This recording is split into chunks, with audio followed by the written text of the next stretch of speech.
Hi, I'm Nicholas Lodge. I'm going to, in this video, show you how to use the Flower Pro Rose Cone and Thorn mold. So this mold is used to make multiple sizes of cones, whether we use these for roses, which is obviously what we use most of the time a cone for, but also we can use these for flowers like dahlias, for water lily buds, magnolia buds, chrysanthemum. So I use cones for many other flowers, not just roses. There are 3 different size cavities here. There's also, this is the thorn mold, which I will show you a little bit later in this presentation, how to use this for rose thorns. So first of all, when we are using wire, wire comes in a standard, usually 14-inch length. So using your size guide or a ruler, I'm going to cut this to 7 inches in length. So generally when I do most of the time when I'm doing roses, I would generally use half-length wires. The only exception is when I'm doing with long stem roses. So in the rose presentation of my Flower Pro roses, I will be showing you how to do long stem roses. The red roses will be on full length wires.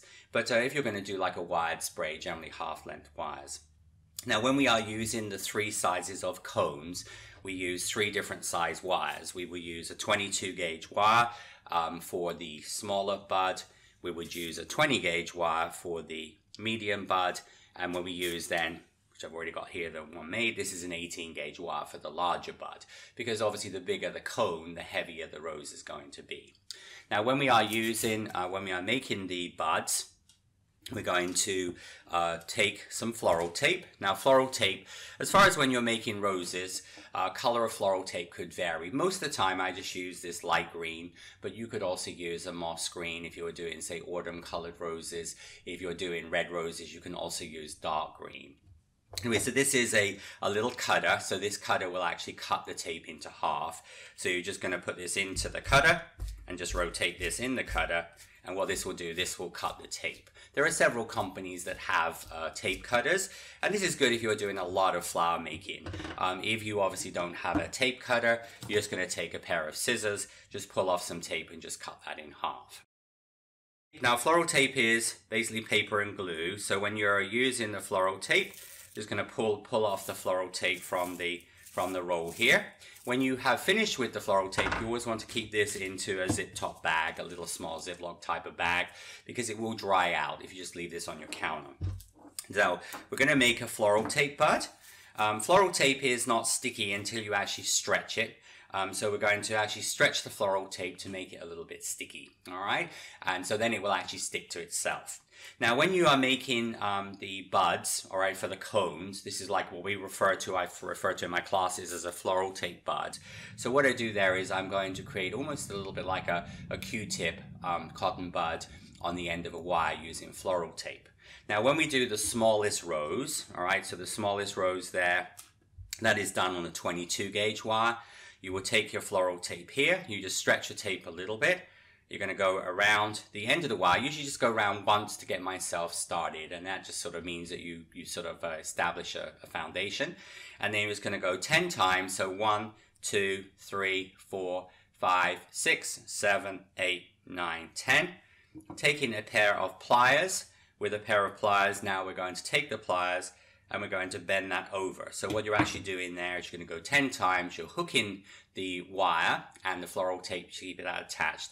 And then you're going to go 10 times on top. 1, 2, 3, 4, 5, 6, 7, 8, 9, 10.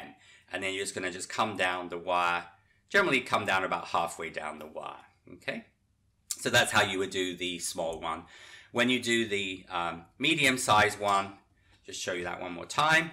I would do 10 times hook times 15, all right? So basically you go 10 times hook times 10 for the small one, and then we're going to go 1, 2, 3, 4, 5, 6, 7, 8, 9, 10. So this is a 20 gauge wire, so it's a little bit stronger. I'm going to hook this over, and then this time we will do 15, so 1, 2, 3, 4, 5, 6, 7, 8, 9, 10, 11, 12, 13, 14, 15, okay? And again, come down. Remember wires, the higher the number, the thicker the wire. So obviously 18 gauge is the strongest wire I generally use, and 30 gauge is the thinnest wire. And wires go in odd numbers, so 18, 20, 22, 24, 26, 28, 30. And then when you would do this is would be the 18 gauge wire, I would do this 10 times hook and then 20. All right, so you've got 10 times hook times 10 on the 22, 10 times hook times 15 on the 20, and 10 times hook times 20 on an 18. All right, so this will be for the 3 sizes of cones. I'm actually going to show you the medium size cone. We're then going to use my size guide. So what we're going to do here is we will be using a number 7 small size. That means a number 7 just goes through the hole. All right, so that would be for the small size. You'd have a number 8 small for the medium size cone there, and then you'd have a number 11. So that's going to just sit onto the size guide. So 1/3 goes below the hole and 2/3 above the top. So we have 7 small, 8 small, and number 11. So this will actually fill like basically the cavity of each of the 3 sizes. I'm going to show you the medium size. So this is a number 8 small size piece of paste. Now take the cone mold. All right, this is gum paste or flower modeling paste. I'm using here the Renshaw petal paste, or you can use the Renshaw gum paste or flower modeling paste. These are commercially available. You could also, of course, do this with a scratch paste, a CMC or Tylose based paste as well.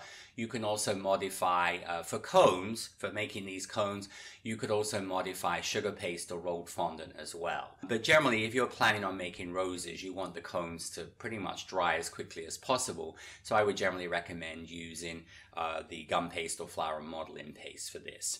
So we're going to take a little bit of vegetable fat or vegetable shortening. Just going to put a little touch of that onto my finger, and I'm just going to condition my paste. Now the Renshaw paste is vegan, so that means it contains no egg white, and so it is a vegan product in its natural state. This is a little cornstarch, corn flour bag. All right, so this is actually a little knee-high pantyhose tight. So you're just going to use a little cornstarch. And generally in traditional Katie Sue mold making, usually brush loose cornstarch, just because in class I find this not quite so messy. I'm just going to roll my ball onto my little cornstarch pouch. I'm going to put this into the mold. Just going to press this in with my finger.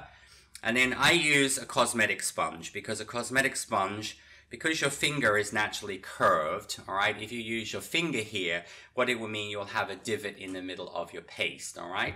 So I use, generally speaking, whenever I'm using my Katie Sue molds, I prefer to use a cosmetic sponge. And you can see that that will actually fill the mold up completely level. I'm using egg white. I always use egg white for flower making. It's a personal choice. You can use obviously fresh egg whites, pasteurized egg whites, dried egg whites with a little reconstituted with a little bit of water. Some cake artists and some people that make sugar flowers use water. Some people use edible glue, but I find egg white ultimately dries quickest. So just going to put a little bit of egg white onto my Floral Tape Bud here. So a little bit of egg white goes onto there. I'm now going to take my Floral Tape Bud. I'm just going to push this in with my finger here like this. So just going to push this in. So what this will actually do, this will go into the mold. So as you can see, really, it almost like is going into the mold there. So it's going to disappear into the inside. Just going to flex the mold. So you see, this is going to give you like your half cone. And it pops out very, very easily, all right, of the mold.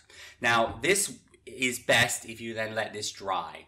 I use in making cookies and a lot of my things I use for cakes, I use a food dehydrator. I could pop this into a food dehydrator on 115 for like an hour, 90 minutes. But you could also just leave this for 2 or 3 hours to dry a little bit. The advantage of doing one half and letting it dry, when we make the second half, you'll be able to put the firm part and the soft part together. You're going to get a better shaped cone, it won't distort. If we made both sides and put it together at the same time, you're going to get distortion in your cone.